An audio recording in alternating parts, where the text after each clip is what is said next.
Are you interested in teaching nursing? Are you wondering what the role entails?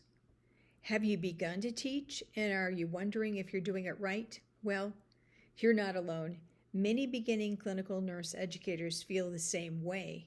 We were all there once. Hello, my name is Dr. Susan Knowles. Here's an excerpt from a current job opening for a clinical nursing instructor position. It begins by saying an instructor is a great way to make a real impact on the next generation, and of course I agree. It also states some of the great work you'll do includes helping students achieve professional success through education. Do you qualify? It goes on to tell you, and it says yes if you have experience in the field. Teaching experience is not required if you're an expert in the field and meet the below qualifications. And it goes on to state, nursing practice experience, bachelor's degree in nursing, RN licensure, and a BLS for healthcare providers. Do you have a problem with this job posting? Because I do, and I'm going to tell you why. Clinical teaching is more important than classroom teaching. Yet, what we find is that clinical teachers are the least prepared. Should this be a surprise if teaching experience is not necessary, as in the previous job posting that I just shared with you? Here are just a few of the statements found in the literature. Expert clinicians often lack the foundational knowledge for the nurse educator role. Many have received little to no preparation. Transition is difficult and stressful.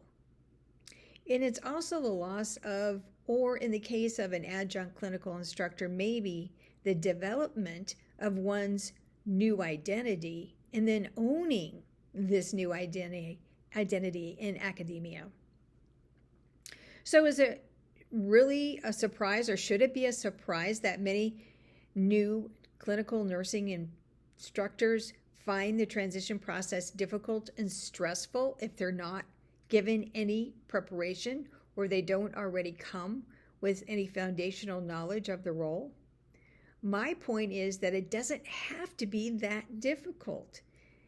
And if what Oermann tells us is true, that clinical teaching is more important than classroom teaching, then why are we making it so difficult for new clinical nurse educators to get up to speed?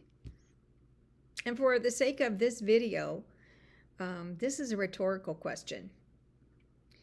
I'll tell you that as a clinical coordinator, I was constantly having to reorient new faculty. And this is why I decided that it had to be my mission to help new faculty get better prepared. We begin by discussing the process of transitioning into the clinical nurse educator role, or more specifically, transitioning without an orientation process, which is the norm, as I previously mentioned.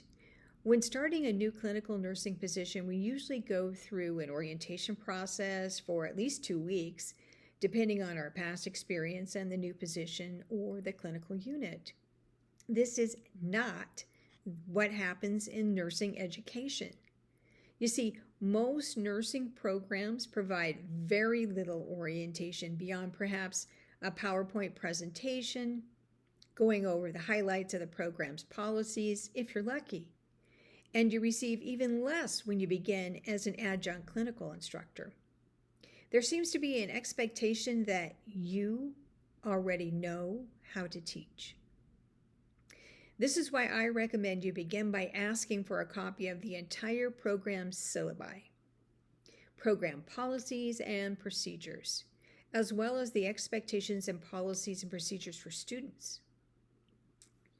You will need to know these inside and out to ensure that you are holding the students equally accountable. The process is much smoother when you have a mentor, which is why I've included a short mentoring module. You'll learn about mentoring from both perspectives, as a mentor and a mentee, as each person has responsibilities in the relationship. As a new instructor, I recommend that you take kind of a middle of the road approach, neither being too needy or too solitary, as in going it all alone. In keeping with evidence-based practice, you can expect to learn about teaching and learning theories most often utilized to support your clinical teaching strategies. You'll also explore the code of ethics for nurses, trust, and incivility as it relates to clinical teaching, as well as FERPA, which is the Family Education and Rights Act, or Privacy for Students, which is a federal law specific to academia, something that we don't deal with at the bedside. In the second course, it's all about teaching the clinical rotation from how to prepare yourself and preparing the student evaluation. You will discover different strategies for making student assignments, conducting pre- and post-conferences, how to facilitate student learning, not supervising them, how to give student feedback, and strategies for teaching clinical judgment.